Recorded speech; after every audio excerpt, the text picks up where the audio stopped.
Hello everyone, আসসালামু আলাইকুম। Welcome to my channel. I hope আপনার সবাই ভালো আছেন। আমিও আলহামদুলিল্লাহ ভালো আছি। তো আজকে আমার বেলকনি বাগান থেকে ব্লগটা শুরু করছি। আশা করি স্কিপ না করে দেখবেন, আশা করি ভালো লাগবে।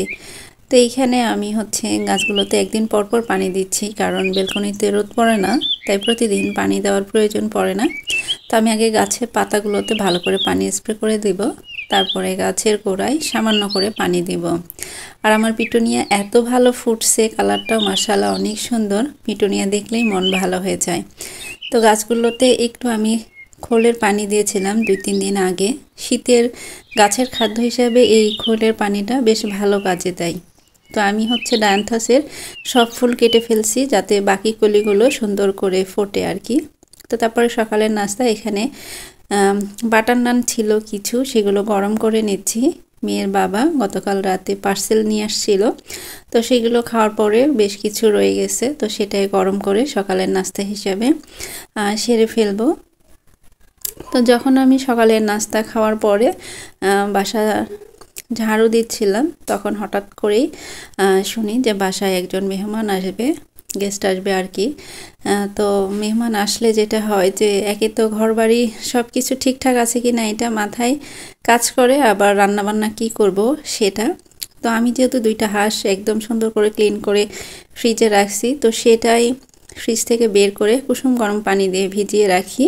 আর বাসা মোটামুটি গোছানোই ছিল, শুধু এই বেডরুমের বেডশিটটা চেঞ্জ করে দিয়েছি, যেটা এই যে হালকা সাদার মধ্যে পিঙ্ক কালার বাগান বিলাস যে বেডশিটটা, সেটা চেঞ্জ করে দিই, কারণ এই খাটটা অনেক বড়।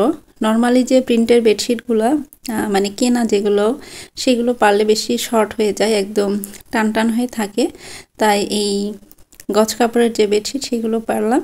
আর এখানে ফ্রিজ থেকে সব কিছু নামিয়ে রেখেছি, তাই মেয়ে আবার দেখছে যে কি করব। আর এটা তো গত ব্লগেই দেখিয়েছিলাম যে একদম সুন্দর করে গুছিয়ে ক্লিন করে রেখেছি, শুধু শতরঞ্জিটা পেরেছি। আর ওইখানে আমি টিস্যুর বক্স রেখেছি। টিস্যুর বক্স আসলে সবসময় রাখা হয় না, কারণ মেয়ে খেলার ছলে সব টিস্যু নষ্ট করে ফেলে, পরে দেখা যায় কাজের সময় আর খুঁজে পাওয়া যায় না। তাই আমি গেস্ট আসলে বের করে রাখি, আদারওয়াইজ এটা আমি লুকিয়ে রাখি, যখন আমার প্রয়োজন পড়ে তখন বের করি, বা আমি চাইলে মেয়েকে বের করে দিই। তাছাড়া সামনে পেলে একটা টিস্যুও পাওয়া যাবে না।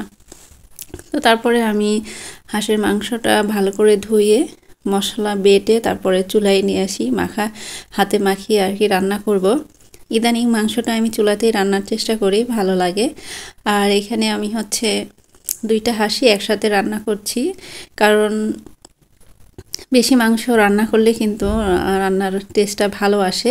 তো এখানে আমি রান্না করে যতটুক থাকবে সেখান থেকে কিছুটা উঠিয়ে রাখবো। যেহেতু একজন গেস্ট, আসলে 2টা রান্নার প্রয়োজন ছিল না, কিন্তু বারবার রান্না করাও ঝামেলা, আবার একসাথে রান্নালে একটু টেস্ট ভালো আসে আমার মনে হয় বেশি জিনিস রান্নার। তো আমি সরষের তেল দিয়ে হাঁসের মাংসটা রান্না করি, কিন্তু আজকে সরিষার তেল কম আছে, যার কারণে সয়াবিন তেলটাই দিলাম। আর পরে কষানোর সময় হালকা একটু সরিষার তেল দিয়ে দিব আর কি। আমি একদম হাতে খুব ভালোভাবে মেখে একটু পানি দিয়ে দিব, যেহেতু হাঁসের মাংস সেদ্ধ হতে কিন্তু একটু সময় লাগবে। তো এখানে আমি তারপরে চুলায় জাল ধরাতে গিয়ে একটু সমস্যা হচ্ছিল, কারণ কয়েকদিন তো ভালো রোদ উঠতেছে না, যার কারণে চুলা এবং খড়ি সবই স্যাঁতসেঁতে হয়ে আছে, তো ধরাতে একটু প্রবলেম হচ্ছিল। তো তারপরে আলহামদুলিল্লাহ কাগজ এটা সেটা দিয়ে ভালোভাবেই ধরিয়েছিলাম চুলা। আর চুলাটা একবার ধরে গেলে খুব সুন্দর জ্বলে, কিন্তু এই স্যাঁতসেঁতে ভাবের জন্য প্রথম দিকে একটু সমস্যা হচ্ছিল। আর যেহেতু রেগুলার রান্না করা হয় না, মাঝে মধ্যে রান্না করি, তাতে একটু প্রবলেম হচ্ছিল। তো এই পাশে আমি মাংস বসিয়ে বারবার ওইদিকে যে অন্যান্য কাজও কিন্তু গুছিয়ে নিচ্ছিলাম। বাকি রান্না আমি গ্যাসের চুলাতেই করব, আর হাঁসের মাংসটা এখানে হবে আর কি। আলহামদুলিল্লাহ আর কি, হাঁসের মাংসটা বেশ মজা হয়েছিল। যেহেতু আমি খাওয়া দাওয়ার পরে ভয়েস ওভার করছি, আর গেস্টেরও কিন্তু বেশ পছন্দ হয়েছিল। গেস্ট কিন্তু যেহেতু ঢাকায় থাকে, আসলে সচরাচর কিন্তু হাঁস বা মাটির চুলার রান্না তারা খুব একটা পায় না। যখন গ্রামে আসে তখনই তাদের খাওয়া হয়। তো এইখানে আমি বেগুন ভাজি করার জন্য নিয়ে আসছিলাম বড় সাইজের। আমি কিন্তু ঘর যখন গোছাই তখন পায়েসটাও বসিয়ে দিয়েছিলাম, পায়েসও হয়ে গেছে। তো এর ফাঁকে ফাঁকে কিন্তু এই যে আমি ডাল রান্না করেছি, তারপরে মাছ ম্যারিনেট করে রাখছি, এখন ভাজতেছি। তো মাংস রান্নার ফাঁকে ফাঁকে অনেক কাজই আমি গুছিয়ে নিয়েছি যাতে আমার তাড়াতাড়ি হয়। তো পরে ভাবলাম যে বেগুন ভাজি তো একটু কমন, আচারি বেগুনটা করি তাহলে খেতে ভালো লাগবে, একটু দেখতেও ভালো লাগবে। তো পরে বেগুন শুধু না ভেজে আমি আচারি বেগুনটাই করেছি। এটা আমার কাছে বেশ ভালো লাগে, তাই গেস্ট আসলে কিন্তু এটা আমি রাখার চেষ্টা করি।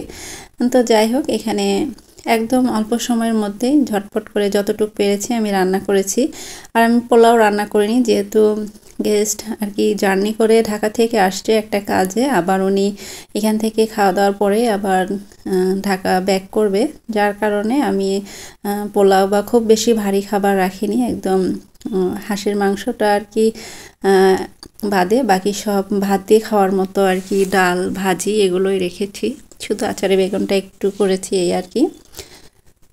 তো হাঁসের মাংসে আমি হচ্ছে একটু জিরা গুঁড়া দিব, যার কারণে এটা একটু তেলে গুঁড়া করে নিচ্ছি। আর পেঁয়াজ আমি আগে বেরেস্তা করে রেখেছিলাম, সেটা একটু হালকা উপর দিয়ে দিয়ে দেব। আর গেস্ট আসলে কে সেটাই এখনও বলিনি। গেস্ট হচ্ছে আপনাদের ভাইয়ার স্কুল ফ্রেন্ড। তো মাঝে মধ্যে ঢাকা গেলে ওর সাথে দেখা হতো, কিন্তু উনি আমাদের বাসায় প্রথমবার আর কি আসবে। আর কখনো আসলে ফ্যামিলি নিয়ে আসবে কি না সেটাও জানি না। আসলে স্কুল ফ্রেন্ড খুব একটা ওরকম যোগাযোগ নেই, আবার আছেও। তো যাই হোক, এখানে আমি সালাদ করে নিয়েছি। আর ভিডিওর এই পর্যায়ে আমার ভাই আপু থেকে সেই পুরনো রিকোয়েস্টটাই করছি, আমার ভিডিও এখন পর্যন্ত যারা দেখছেন একটি লাইক দিতে ভুলে গিয়েছেন, প্লিজ একটি লাইক দিয়ে পুরো ভিডিওটি কন্টিনিউ করবেন। আর যারা অলরেডি আমার চ্যানেলটি সাবস্ক্রাইব করে আমার ভিডিওতে লাইক কমেন্ট করে আমাকে সাপোর্ট করে যাচ্ছেন, তাদেরকে অসংখ্য অসংখ্য ধন্যবাদ। আর যারা এখনও আমার চ্যানেলটি সাবস্ক্রাইব করেননি, তাদের প্রতি আশা রাখবো আমার ভিডিওর কোথাও কোনো অংশ যদি ভালো লেগে যায় তাহলে আমার চ্যানেলটি সাবস্ক্রাইব করে আমার পাশেই থাকবেন। তো এখানে আমি টেবিলে একে একে সব খাবারগুলো রাখছি। তো উনি কিন্তু অলরেডি চলে আসছে এবং ফ্রেশ হয়ে তারপরে খাবার খেতে বসবে।